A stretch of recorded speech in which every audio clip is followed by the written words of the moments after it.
నమస్తే welcome to our channel. Jagan ప్రభుత్వ హయాంలో వేలాది కోట్ల రూపాయలతో జరిగినటువంటి లిక్కర్ స్కామ్ గురించి సంచలన విషయాలన్నీ కూడా ఒక్కొక్కటిగా బయటకు వస్తున్నాయి. మరి సిట్ అధికారులు ఇటీవల నారాయణ స్వామిని 6 గంటల పాటు కూడా విచారించారు. మళ్ళీ విజయవాడ సిట్ కార్యాలయానికి ఆయన్ని రావాలి అని కూడా చెప్పడం జరిగింది. మరి మొత్తానికి అదే విచారణ జరుగుతున్న సమయంలో ఆయన ఫోన్ను స్వాధీనం చేసుకున్నారు సిట్ అధికారులు. మరి ఆ ఫోన్లో అసలు గుట్టుందా, మరి దాంతో ఎవరికి ఉచ్చుపియనుంది, ఇటువంటి అంశాలన్నీ కూడా చర్చించడానికి మనతో పాటుగా ఉన్నారు senior journalist doctor Vadlamani Kanakadurga గారు. నమస్తే మేడం. నమస్తే అండి. వైసీపీని వెంటాడుతుంది ఈ లిక్కర్ స్కామ్. మరి 2019 నుంచి 2024 వరకు కూడా జగన్మోహన్ రెడ్డి ముఖ్యమంత్రిగా ఉన్నప్పుడు వేలాది కోట్ల రూపాయలతో జరిగినటువంటి ఈ లిక్కర్ స్కామ్లో ఆ సమయంలోనే ఎక్సైజ్ శాఖ మంత్రిగా పనిచేసినటువంటి నారాయణ స్వామిని విచారించడం, ఆయన ఫోన్ని స్వాధీనం చేసుకోవడం, మరి ఇప్పుడు ఆ ఫోన్లో సంచలన విషయాలు ఉన్నాయి. మరి ఇవి జగన్మోహన్ రెడ్డికి సంబంధించినవేనా, నెక్స్ట్ నారాయణ స్వామి అరెస్ట్, తర్వాత జగన్మోహన్ రెడ్డి అరెస్టేనా, మరి బిగ్ బాస్ అందరికీ తెలిసినప్పటికీ కూడా ఆయన పైన చర్యలు తీసుకోవడానికి ఎందుకు ఇంత లేట్ అవుతుంది అని చెప్పి ప్రజలు కూడా అనుకుంటున్నటువంటి నేపథ్యం. మరి ఇప్పుడు ఈ ఫోన్ స్వాధీనం, ఫోన్లో కీలక డేటా, బిగ్ బాస్ అరెస్ట్ అయ్యే అవకాశం ఉందంటారా, ఏమంటారు మేడం? అరెస్టు అవ్వడం తథ్యం అండి, కానీ ఎప్పుడవుతారు అనే దాని మీద మనం పెద్ద ఆసక్తి అక్కర్లే. మనకి జరగాల్సింది ఎప్పుడు జరగాలో అప్పుడు జరుగుతుంది. కాకపోతే ఏంటంటే మీరు చెప్పిన నారాయణ స్వామి గారిని ఎప్పుడైతే విచారించారో తర్వాత ఆయన దగ్గర నుంచి ఫోను ల్యాప్టాప్ స్వాధీనం చేసుకున్నారని వచ్చింది. మీరు అన్నట్టుగా మళ్ళీ మీరు రావాలి, సిట్ ఆఫీస్కి వచ్చి విచారణకు హాజరు కావాలని చెప్పారు. మరి వాళ్ళు ఎప్పుడు పిలుస్తారో, పిలిస్తే ఆ రోజు అరెస్ట్ అవుతారా నారాయణ స్వామి అనేది అది కూడా ఒక ఇది నడుస్తోంది. కాబట్టి ఇప్పుడు అందులో డేటా ఉందా లేదా, ఖచ్చితంగా ఆయన ఫోన్లో మొత్తం డేటా ఉందని తెలుస్తోంది మనకి. అంటే ఈ మద్యం కుంభకోణానికి సంబంధించి మరి సంతకం పెట్టింది ఆయనే కాబట్టి ఇష్టపడి పెట్టినా కష్టపడి పెట్టినా సంతకం పెట్టాక దాని ఫలితం అనుభవించాను. సో మరి ఆయన జగన్మోహన్ రెడ్డిని అంటే ఈ లిక్కర్ స్కామ్లో అతను మెయిన్ పర్సన్గా చెప్పారా లేదా అన్న దాని మీద సందేహాలు అలాగే ఉన్నాయి.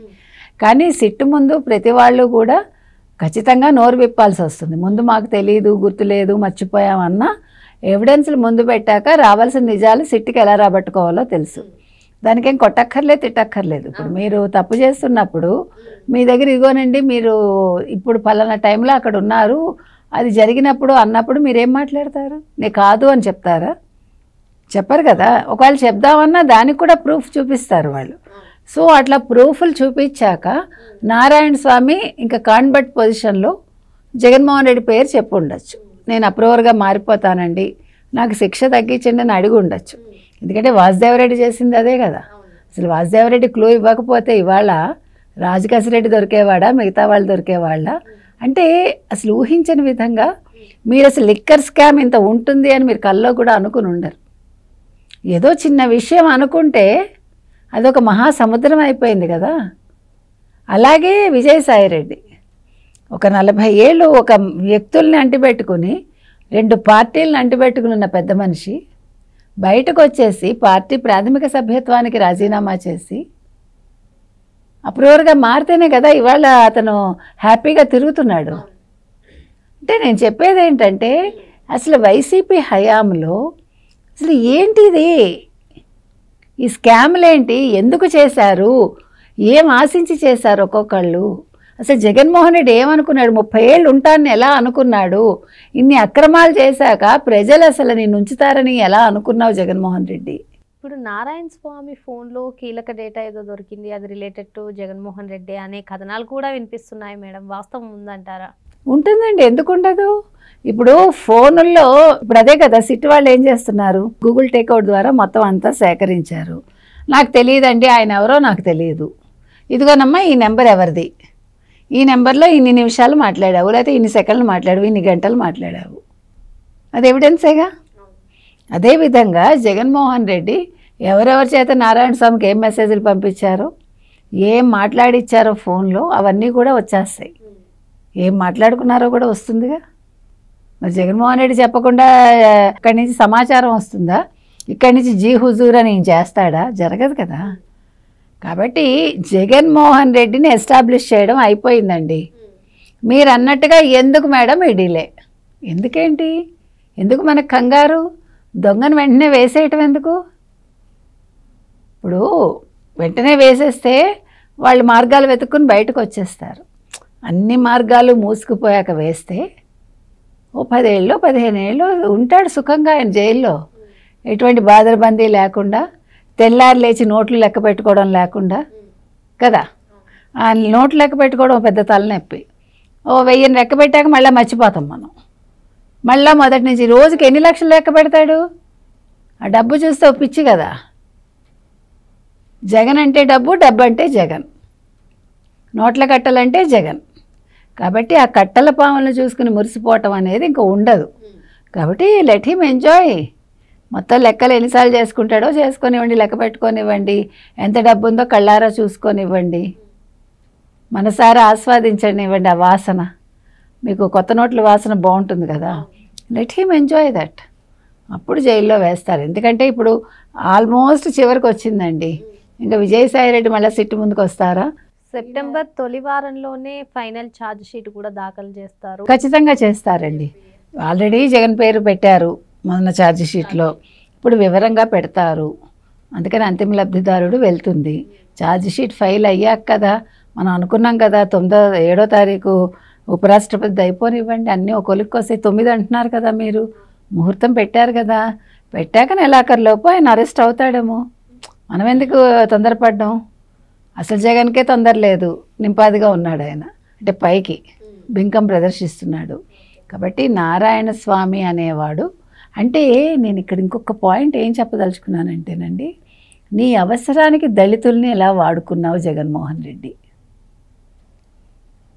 ఎంత అన్యాయం! వాళ్ళని బలి చేసి నువ్వు ఒక మంచి సచ్చీలుడు, ఆయన ఒక మంచి సచ్చరిత్ర ఉండే వ్యక్తిని ఎంపిక చేసుకుని 45 ఏళ్ళు మంచి పేరు తెచ్చుకున్న నారాయణ స్వామిని నువ్వు 5 ఏళ్లలో ఎందుకు కాకుండా చేసి ఈరోజు ఆయన లబోదిబోం అంటున్నాడు. ఆయనకు మాట్లాడటం కూడా రావట్లే. ఇంకొక ముఖ్యమైన విషయం మీరు గమనిస్తే, ఒక్క వైసీపీ వ్యక్తి లేడండి పక్కన. ప్రెస్ మీట్ పెట్టినప్పుడు కూతురు వచ్చి కూర్చుంది. ఎంత బాధాకరం అది. ఇప్పుడు ఒక ఎస్సీ మనిషికి నువ్వు సపోర్ట్ ఇవ్వవా? నీ వాళ్ళు సపోర్ట్ ఇవ్వరా? అదే మీ రెడ్లు అయితే వచ్చి కూర్చుని మీరు సపోర్ట్ ఇస్తారా? ఇంతమంది ఉన్నారు కదా పార్టీలో, ఏం చేస్తున్నారు? అంబట ఏం చేస్తున్నారు? పేర్ని నాని ఏం చేస్తున్నారు? రోజా ఏం చేస్తోంది? విడుదల రజనీ ఏం చేస్తోంది? మీ పేమెంట్ శ్యామల ఏం చేస్తోంది? ఆయనకు వచ్చి మీరు బలంగా పక్కన రోజా కూర్చోవాలి. ఎందుకంటే వాళ్ళ ప్రాంతం ఆయన అంటే ఒక అనామకుడిలో వదిలేశారుగా. ఇప్పటికైనా అర్థమయ్యి ఉండాలిగా ఎవరికి? నారాయణ స్వామి గారికి. నేను ఏకాకిని, నేను వైసీపీలో చేరి నేను జగన్మోహన్ రెడ్డికి కొమ్ము కాసి ఆయన చెప్పిన చోట సంతకాలు పెట్టి ఈరోజు దీనావస్థలో ఉన్నాను అన్నది ఆయనకు తెలియాలి.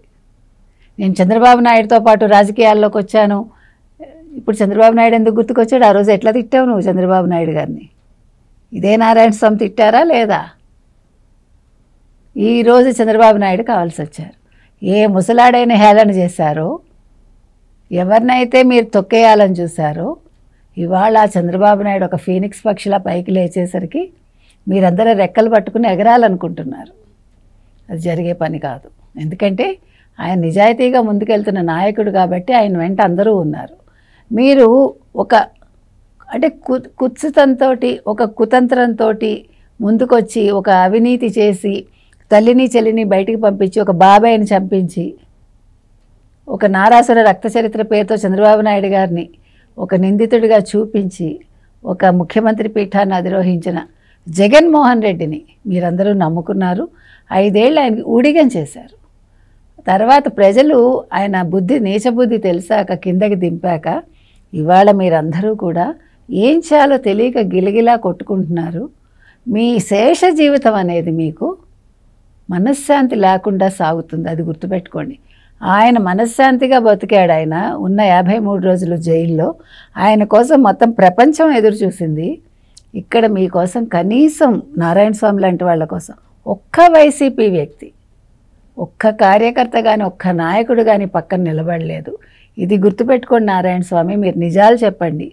ఇప్పటికైనా పూర్తిగా అప్రూవర్గా మారి మీ శేష జీవితాన్ని మీరు ప్రశాంతంగా గడపండి అని మనం చెప్తున్నాం. మరి మొత్తానికి ఈ లిక్కర్ స్కామ్కి సంబంధించి బిగ్ బాస్ అరెస్ట్ అవ్వడం మాత్రం ఖాయమని చెప్పి కనకదుర్గ గారు చెప్తున్నారు. మరో అంశంతో మళ్ళీ కలుద్దాం.